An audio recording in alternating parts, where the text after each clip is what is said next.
இன்னைக்கு காயல் சமையல் பகுதியில் நம்ம பார்க்க போகிறது நம்ம அன்றாடம் பயன்படுத்தக்கூடிய பருப்பு அரிசி இந்த மாதிரியான பொருட்களில் பூச்சி வராமல் எப்படி ஸ்டோர் பண்ணி வைக்க போகிறோம் அப்படின்றதான் பார்க்க போகிறோம். வீட்டு மல்லிகை சாமானை பொறுத்த வரைக்கும் மொத்தமாக நிறைய வாங்கி போடாமல் கிலோ கணக்காக வாங்காமல் அப்பப்போ தேவைப்படுற அளவுக்கு நீங்கள் மொத்தமாக வாங்கி வச்சுங்க. 1 கிலோவோ 2 கிலோவோ அந்த மாதிரி கம்மியாக வாங்கிங்க. இப்போ துவரம் பருப்பில் கடலைப்பருப்பு உளுத்தம்பருப்பு இதுல எல்லாம் சின்ன சின்ன பூச்சிகள் வரும். இப்போ முதல்ல என்ன பண்ணுங்க, எந்த பருப்பு வாங்கி வச்சிருந்தாலும் முதல்ல தவால கொஞ்சம் லைட்டா சூடு பண்ணிடுங்க. அதாவது துவரம்பருப்பை பொறுத்த வரைக்கும் ரொம்ப சூடு ஆகணும் அப்படின்றது அவசியம் இல்லை. கை பொறுக்கக்கூடிய அளவுக்கு சூடு இருந்தா போதும். ஜூஸ்ல வாங்கினாலும் சரி பேக்கெட்ல வாங்கினாலும் சரி அதை நல்லா புடைச்சிடுங்க. ஒரு தூசி வரும், அந்த தூசியெல்லாம் எடுத்துட்டு அதுக்கப்புறம் இந்த மாதிரி லைட்டா சூடு பண்ணிட்டு நம்ம ஏர்டைட் பாக்ஸ்ல போட்டு வைக்கணும். ஒன்று சில்வர் டப்பால அல்லது ஏர்டைட் பாக்ஸ்ல. பிளாஸ்டிக் கண்டெய்னர்ல போடும் போதும் நீங்க இந்த மாதிரி நல்ல ஒரு குவாலிட்டியான பிளாஸ்டிக்ல வாங்கி போடுறதுனால ப்ராப்ளம் எதுவும் இல்லை அப்படின்றாங்க. ஸோ அதனால நான் டப்பர்வேர்ல தான் யூஸ் பண்ணிட்டு இருக்கேன். ஏர்டைட் பாக்ஸில் போடுறதுக்கு முன்னாடி நான் இதில் பிரிஞ்சி இலைன்னு சொல்லுவோம் பார்த்தீங்களா, அது போட்டு வச்சா எந்த ஒரு பூச்சியுமே வராது. ஸோ உங்கள்கிட்ட பிரிஞ்சி இலை இல்லை வசம்பு இருக்குது அப்படின்னா வசம்பும் நீங்கள் போட்டு வைக்கலாம், அல்லது 2-3 காஞ்ச வத்தல் போட்டு வைக்கலாம். இதில் ஏதாவது ஒன்று நான் இப்போ பிரிஞ்சி இலையை இதில் போட்டு வச்சுருக்கேன். ஸோ இது 1 கிலோ 2 கிலோ அளவுக்கு நம்ம ஸ்டோர் பண்ணி வச்சுக்கலாம். ஒரு 3-4 மாதம் வரைக்கும் எந்த ஒரு பூச்சியுமே வராது. வறுத்த நம்ம அந்த பருப்பு ஆறணும். ஆறுனதுக்கு அப்புறம் தான் நீங்க இதுல சூடு பண்ணணும். அடுத்ததா நம்ம சிறு பருப்பை எப்படி ஸ்டோர் பண்ண போறோம் அப்படின்றத பாக்குறோம். சிறு பருப்பை எல்லா சமையலுக்குமே நம்ம பயன்படுத்துவோம். அதை வறுத்து தான் நம்ம சமைக்கும் போது இன்னும் ருசி கொடுக்கும். அதனால இது கொஞ்சம் முறுவலா கூட நீங்க ரொம்ப, அதாவது கலர் சேஞ்ச் ஆகக்கூடாது, ஜஸ்ட் கொஞ்சம் சூடாகி வாசனை வர்ற வரைக்கும் வறுத்தா போதும்.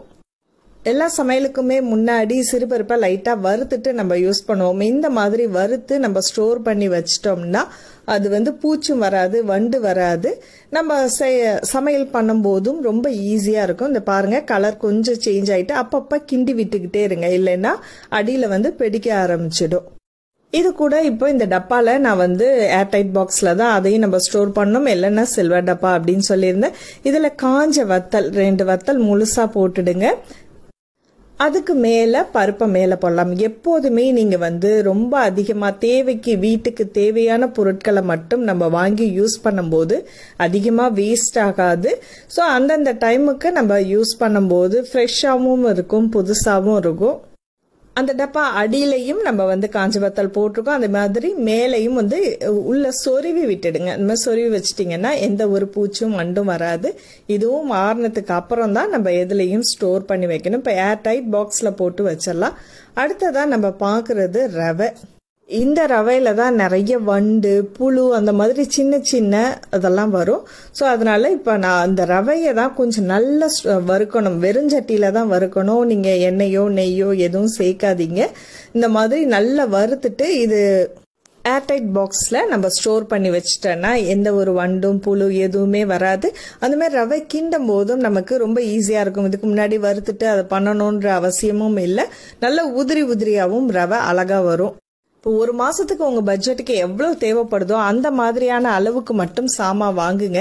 இப்போ எல்லா பொருளையுமே கலந்து யூஸ் பண்ணும்போது நமக்கு கம்மியான அளவுக்கு தான். ஒரு நாளுக்கு ரவைனா ஒரு வாட்டி கோதுமை ரவை அந்த மாதிரி மாத்தி மாத்தி கம்மியாவும் வெரைட்டியாவும் வாங்கி நம்ம யூஸ் பண்ணிக்கலாம். அதனால நம்ம வாங்கி வைக்க வேண்டிய பொருட்களோட அளவு ரொம்ப கம்மியாயிடும். அடுத்ததான் நம்ம பாக்குறது அரிசி. அரிசி நிறைய பேர் சொல்றது என்னன்னா வண்டு வருது, பூச்சி வருது, எவ்வளவுதான் ஸ்டோர் பண்ணி வச்சாலும் அது வரமாட்டேங்குது. மூட்டையா வாங்கி போட்டீங்கன்னா வீணா போயிடும். சில ஆல்ரெடி வண்டு வந்துடுச்சு அப்படின்னு நினைச்சீங்கன்னா அதை நல்லா புடைச்சி எடுத்துருங்க. புடைச்சிட்டு அரிசியை ஒரு டப்பால போட்டு ஸ்டோர் பண்ணிங்க.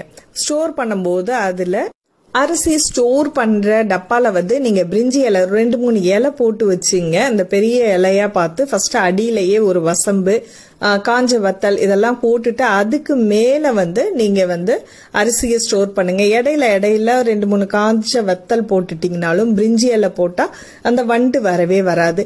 ஆல்ரெடி சில இடத்துல மூட்டையா நம்ம வாங்கி வைப்போம். ஓபன் பண்ணும்போது அதுல எப்படியும் ஒரு சில வண்டுகள் இருக்கும். அதை புடைச்சி எடுத்துடலாம். அடுத்ததான் நம்ம ஸ்டோர் பண்ண போறது சீனி. சீனியில வந்து பாத்தீங்கன்னா நிறைய எறும்பு வரும், இல்லைன்னா வந்து அது ஒரு மாதிரி தண்ணி விட்டு போயிடும். அதுல வந்து ஒரு 4-5 கிராம்பு, சின்ன துண்டு பட்டை இதை போட்டு வச்சிட்டீங்கன்னா அந்த சீனி வந்து தண்ணி விடாது, அது மாதிரி பூச்சும் வராது, எறும்பும் வராது. அதுல ஏர் டைட் பாக்ஸ்ல போட்டு க்ளோஸ் பண்ணி அதை ஸ்டோர் பண்ணிக்கலாம். அடுத்ததான் நம்ம பார்த்துட்டு இருக்கிறது அரிசி மாவு, அப்புறம் மைதா மாவு, கோதுமை மாவு. இதெல்லாம் வந்து நான் அதிகமாக வாங்க மாட்டேன். ஸோ சில நேரங்கள்ல அரைச்சு நம்ம பயன்படுத்துவோம். அது இல்லாமல் கடையில் வாங்கக்கூடிய பொருட்கள் அப்படின்னு பார்த்தீங்கன்னா அதை வந்து நான் அரை கிலோ தான் வாங்குவேன். அப்பப்போ தேவைக்கு வாங்கி இந்த மாதிரி ஸ்டோர் பண்ணிட்டு கவர்லேயே தான் அதை நான் வச்சு யூஸ் பண்ணிட்டு இருக்கேன். ஏர் டைட்டாக அந்த ஃபுட் கிளிப் இருக்குல்ல, அதை போட்டு நம்ம வச்சிட்டோம்னா எந்த ஒரு பூச்சும், வண்டு அந்த மாதிரி எதுவும் வராது. ஸோ அப்பப்போ பயன்படுத்தும் போது நமக்கு பொருட்கள் வந்து என்னைக்குமே ஃப்ரெஷ்ஷாக இருக்கும். மெயினாக நீங்கள் வைக்கக்கூடிய பொருள் வந்து ஏர்டைட் பாக்ஸ்லையும் அந்த மாதிரி டிரான்ஸ்பரண்டா தெரியிற மாதிரி அதில் ஸ்டிக்கர் ஒட்டி வச்சிட்டிங்களா நம்ம எடுக்க ஈஸியாக இருக்கும். அப்பளம், வடகம் இந்த மாதிரியானதை நான் நேம் ஒட்டி இந்த மாதிரி ஸ்டோர் பண்ணி வச்சிருக்கிறேன். ஸோ அந்த மாதிரியான டப்பால வந்து பூச்சி வரும், வடகத்திலையும் பூச்சி வரும், அப்பளத்திலையும் இந்த வண்டு சின்ன சின்னதாக வரும். அதுக்கு நீங்கள் இந்த பிரிஞ்சி இலை தான் போடுங்க. இந்த மாதிரி சும்மா ஒரு 4-5 பிரிஞ்சி இலையை அங்கங்கே போட்டு வச்சிட்டிங்கன்னா அந்த டப்பால பூச்சி, வண்டு எதுவும் வராது. இதோட பிரிஞ்சியலோட வாசனைக்கு எல்லா பொருள்லையுமே நம்ம போட்டு வைக்கலாம், வாசனையாகவும் இருக்கும். ஆனா அதுல வண்டு, பூச்சி எதுவும் வராது. ஸோ இந்த மாதிரி நம்ம ஸ்டோர் பண்ணி வச்சுக்கலாம். ஸ்டோர் பண்ணி வைக்கிற அந்த செல்ஃப்லையும் அந்த சுத்தி வர நல்லா சுத்தமா கிளீன் பண்ணிட்டு 2-3 கற்பூரம் அங்கங்க போட்டு வச்சாலும் எந்த பூச்சும் வராது. ஸோ இந்த வீடியோ உங்களுக்கு நிச்சயமா பயனுள்ளதாக இருக்கும்னு நினைக்கிறேன்.